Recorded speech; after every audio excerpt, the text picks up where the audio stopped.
don't hold on to the hate. It's okay to be angry, and I understand that, but don't say I'll never talk to him ever again. Yes. When you are reactive, that's when you are dangerous. That's when you can make decisions that can derail your life. God started to show me, if you needed another type of father, I would have gave him to you. But I gave you what you needed for the church. What the church won't say. Welcome to What the Church Won't Say, where we have difficult conversations at the foot of the cross. Yes. Today is going to definitely be a difficult conversation. We will be discussing daddy issues. In this particular episode, I want to talk a little bit about this because as we talked offline, I think we all came to a place where we realized that we have had some type of an estranged relationship with our fathers. Yes. And I think we all said that it has impacted us as grown men to this day in very unique ways that I don't even think people consider when they look at their own lives. We know this has been an issue for years, but let's unpack some of the effects of the estranged relationships we had with our fathers. And if you could talk about a little bit what that estranged relationship looked like and how it impacted you, let's just throw it out there. Definitely. Yeah. So how about, let's start with you, Cass. What did your relationship with your father look like and how did it impact you? Well, I was raised by a single mother. My dad was rarely in the picture when I was a little kid. I do remember him coming in and out. He would bring me gifts like shoes, a skateboard, and it was always so memorable to me every time he would come around. Like it was like my superhero had arrived. It felt so amazing whenever he would show up. Or when he would like play wrestling with me, like it was just amazing. And I don't know what happened that he just stopped caring, even though I was in the same house, as he was for some time, because my grandmother would take care of me, and he was living with my grandmother, and it was just, I don't know what happened, to be honest with you. He stopped paying attention to me. So I was mainly, I would say I was raised by women. My grandmother raised me, both of my grandmothers. And so how do you feel like that has impacted you, your dad not being in your life? Even the effects of it even to this day, either from teenage up to this moment, how has that impacted you? I would say it made me very emotional. It made me an emotional man. I used to like to say, oh, I'm just passionate.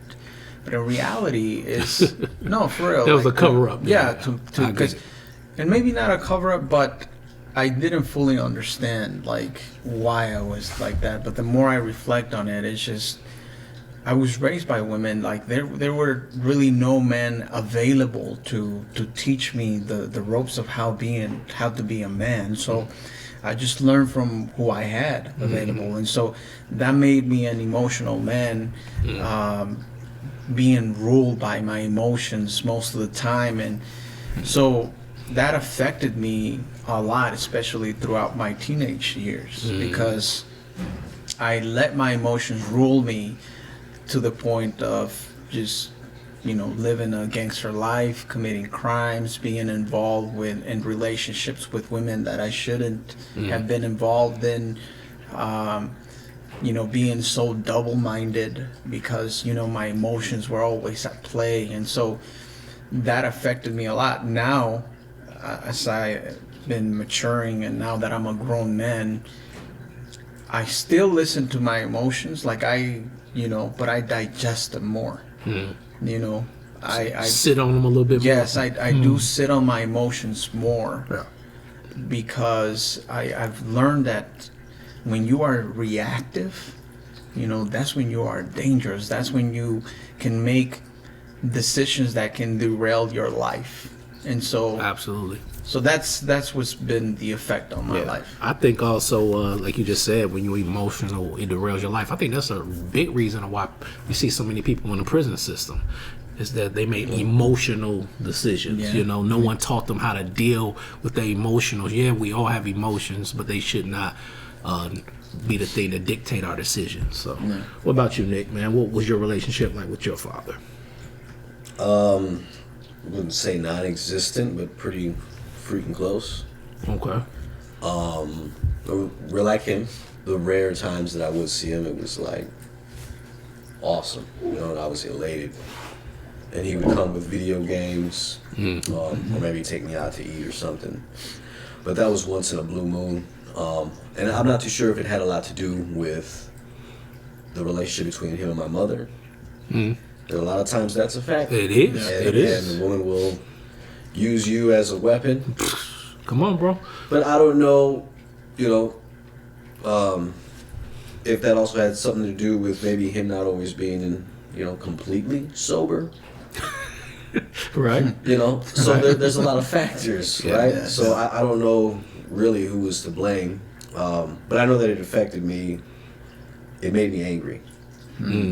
It also made me emotional, and I had temper issues growing up, and being short, light-skinned, Mexican neighborhood, getting into fights, and any little thing somebody would say to me and just pop them in the face, So grew up aggressive, didn't know how to control my emotions, and so instead of crying or running and tell somebody, it's just, using that anger, to even score. Gotcha. Gotcha. And my relationship now with my father is awesome. I remember when I first got saved, the first thing that God told me to do wasn't to stop sleeping, sleeping around. It wasn't stop smoking weed. It wasn't stop drinking. It was to go find my father and mend that relationship. That's good. And that was like forgive him, basically. Let it go. Because I was very angry at him, and that was the first thing that he told me to do. It had nothing to do with the drugs or the street life.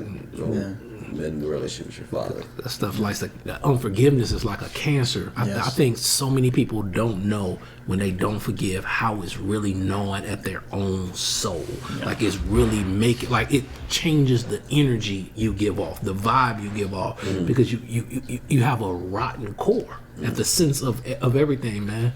And God is, like He said, with you, the first thing He asks you to do is forgive. I forgave you, now go forgive him. Literally the first thing he said. Interesting. And it was awesome. Like he received it. He received all of it, and that made me respect him. And then our relationship grew from there to what it is now. I also want to say, I think when a father has not been in a child life consistently, it also makes them awkward to come around that child, especially if it's been long periods of time. Now what do I say? Now what do I do? And they also, it's a little bit of a fear factor. They may bring up the fact that I wasn't here. How do I navigate that? And if, with your pride involved, you just don't know how to navigate that if you're not emotionally intelligent. So I think that keeps men from coming. I'm not saying it's a good reason, but it keeps fathers that's estranged from coming into their children's life because they don't know how to deal with hard conversations. You said something key. You said emotionally intelligent. Yeah. They lack that, and I mean that's, like you said, that's not an excuse. No. Because right now it's very interesting because I kind of follow the same footsteps of my father. I have a daughter, and I'm not in her life fully. She lives in a different state. I do talk to her regularly, but you know what? The way that I see it is like I just have to face it just for what it is. I tell her I'm your dad, and we talk, and I go visit her whenever I can.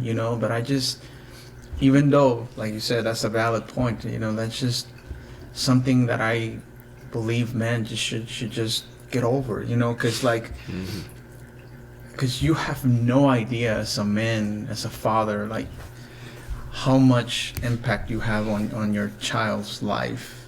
Even by just being there a little bit, like I said earlier, the times that I had an encounter with my father when I was a kid, I could count them with my hand, but those times were so memorable. You know, like I remember every single one of them, and those times like filled my heart, my soul. You know, it's a different type of love. Yeah. You know, and very important. Yeah. I'm gonna dive into want to discuss my relationship with my father. My father was there since the day I was born. I was in the same household with him, but my dad was from the old school. He didn't communicate much. Right. You know, he would show up for discipline, but not necessarily to celebrate me. I never felt like when I was younger that he had a genuine interest in who I was. You know, if I was on a basketball team, he never came to a game. You know, so I just felt like it was more about discipline with him. And same thing like you said, it made me angry. Yeah. And it made me not like him, nor did I want to be around him. And it started to impact me in a lot of different ways. As a grown man, I started to see it leak out my personality, I should say, where I felt myself like, with my dad, I always felt like I was performing to get his attention. So I was always trying to do good things to get him to say, "Oh, I'm proud of my son." And so I saw that attitude in relationships, other relationships outside of my father. I felt like I was always trying to prove something until I got mature enough to get past that. So that was one of the things I did not like that came out of that estranged relationship with my father as well. And I'm not going to say I was emotional, but I definitely felt like relationship wasn't as important as they really are. Yes. Because I was living out of my pain. And because I didn't have this healthy relationship with my father, and he didn't seem like it was valuable, I was translating it, because you only can mimic what you see. I was translating it as, I guess relationships are not that important. So my dad was a good provider. He would go get that bread. So my thing was, well, I guess men go get that bread. Relationships are not that huge of a deal. Let me be about my business. Yeah. And so I kind of mimicked that. Yeah. It's so funny, you mimic the traits of a person you don't even like. Yes. You know, don't even know. Mm-hmm. You know, but you're mimicking the exact same traits. And I'm asking myself why. Well, when someone live with you, that's all the man you know. You don't know another version of a man. So I did live with the man, so I just mimic. And then I almost noticed the way he treated women. I started mimicking that. You know what I mean? My father had multiple women, you know, throughout the years, and I was unconsciously mimicking how he treated women, you know? Yeah. So it's just interesting how those things impacted me, and it's almost like the sins of the father kind of visited the son, you know? And so I just wanted to put that out there, but like you said, I got to a place where God was on me about our relationship. And he made me go talk to this guy. And the interesting thing happened as I made the first move to try to get close to him, was he revealed his why. And when I heard his why he was the way he was, I don't think he did it on purpose. It was just in conversation. I'm like, oh, your dad wasn't in your life. And so all you knew, his mom passed away early, and so all he knew as a young man was, I gotta survive. It was him and his older brother. So they was working at a young age making money. Things were harder for them back then. It was. Way harder than it is for us as men. It was, man. They didn't have as much opportunities, you know, and so think about it. His dad wasn't super active in his life. His mom passed away when he was a teenager. Yeah. So with that being said, what's left? Money. Right. Money. So he didn't get a chance to really value relationships either. So he was just giving me, and this is what blessed me to get to a place of forgiveness. He couldn't give me what he didn't have. I wanted more from him, but he didn't have the capacity to give it. And sometimes we're mad at people because they don't have what we really think we need or want. But what brought me to a place of really seeing this man from a different lens was God started to show me, if you needed another type of father, I would have gave him to you. But I gave you what you needed for the journey. And everything that your father lacked, I would be sufficient enough to provide those things and make you a more well-rounded man. So I got to a place where I realized I had everything I needed in the father that I had, and God substituted the other characteristics in his absence. I hate to interrupt this video, but I gotta share something with you guys that's absolutely crazy. You know what it is? 75% of the people that watch this channel are not subscribed.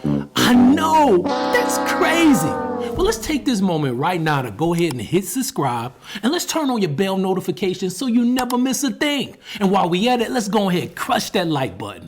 Hey, I appreciate it. Now let's get back It's to funny it. because I took that in consideration as well. He was the father that I probably needed, even though he wasn't there. Right. And I say that because his father was a complete a-hole, worse than him. But he lived in the house with him. He never left. He would do his thing, had multiple women. He would tell my grandma, "Hey, I got my girlfriend coming over." He was a wild dude. And my father grew up under that household. So think about what it did to him. And so I think living with him as opposed to living without him probably benefited me in the long run. And it didn't make my scars as deep as probably yours, because you lived with this man who grew up with less than the average man does today. And he's only showing you what he knows. Right. But he's probably hurting you more being there than not being there. Because there was a side, like what you're saying was like, what's wrong with me?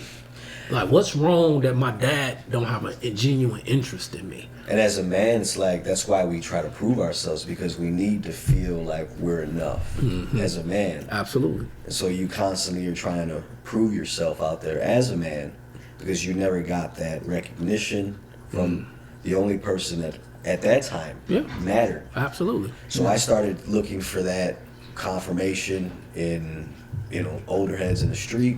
A lot of my sister's friends, mostly male, from the street, boyfriends. Just like when it came to identity, I mashed all these different styles and personalities, and then I didn't know which one to be in different times.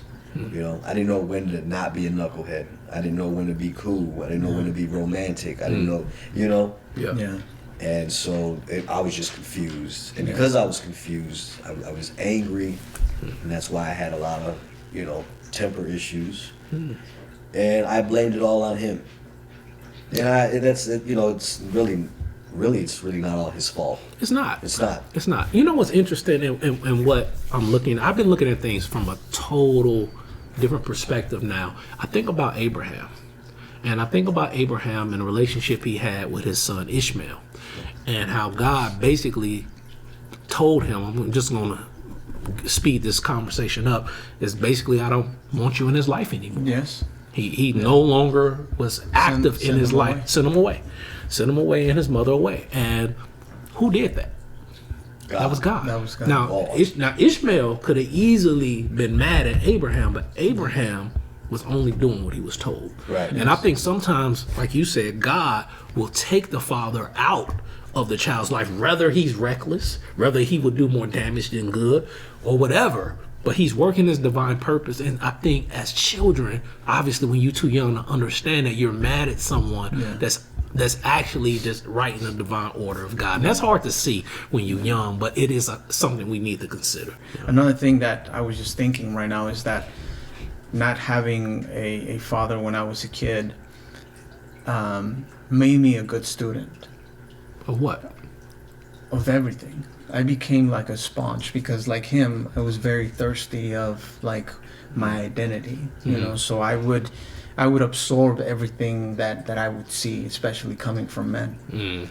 And that has served me well, I would say, because that's how I am. I notice that, whenever I'm hanging around people, I'm always absorbing information. It just kind of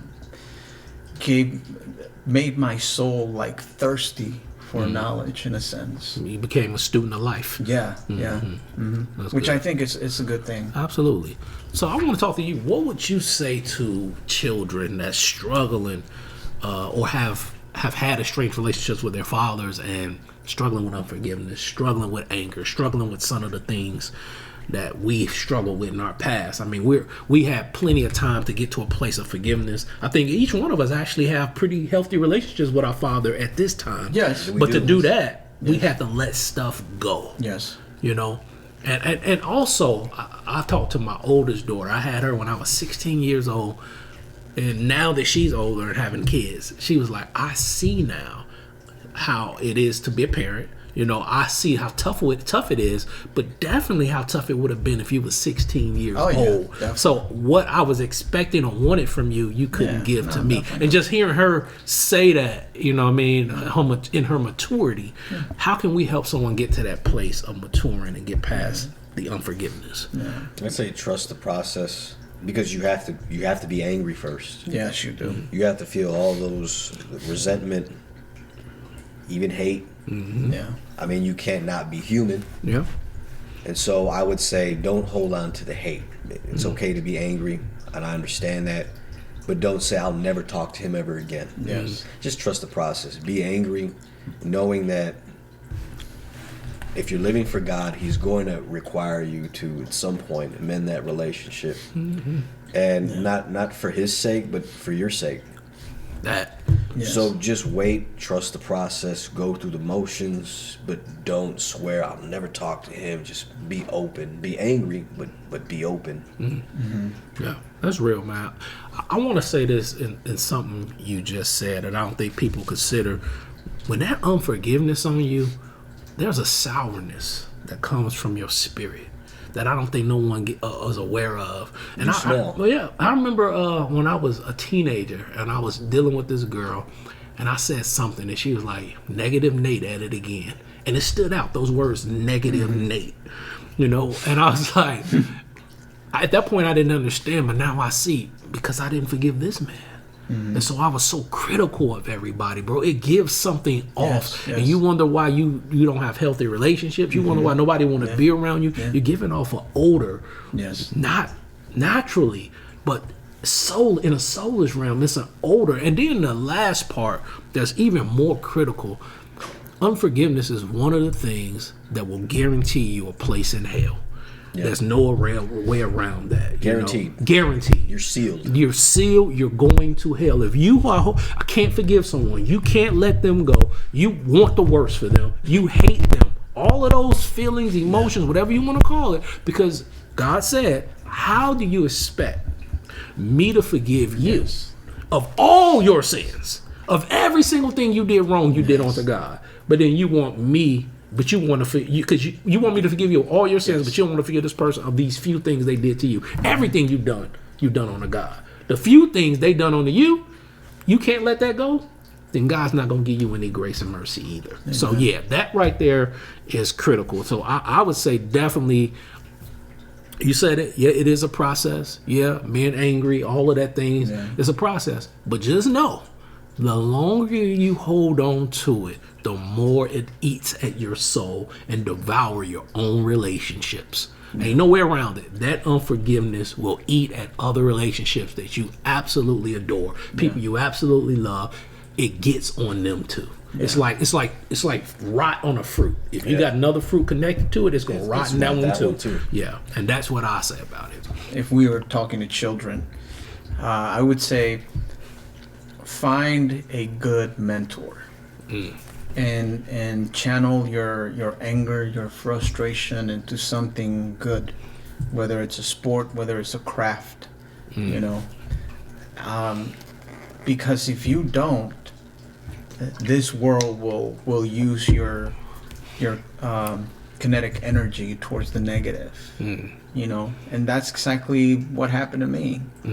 I was looking for that father figure, and I just gravitated towards gangs, towards OGs, as we call them in the streets, you know, and that's how I was molded, you know. And honestly, like, I look back and I wish that I could have. I mean, I'm the man that I am right now because of all the experiences that I've had, so I really don't have any regrets. But what I would say is, like, just look for good mentors, you know. For people, like, you know, if you have a coach, that is giving you an opportunity, hold on to that person and learn. And sometimes God will remove, and oftentimes He'll remove your natural father, but He often replaces them, like you said, with a coach, a teacher, a guy next door. He often will give you those people if you have an eye and you're open-hearted to see those people around you. He always plants someone in your life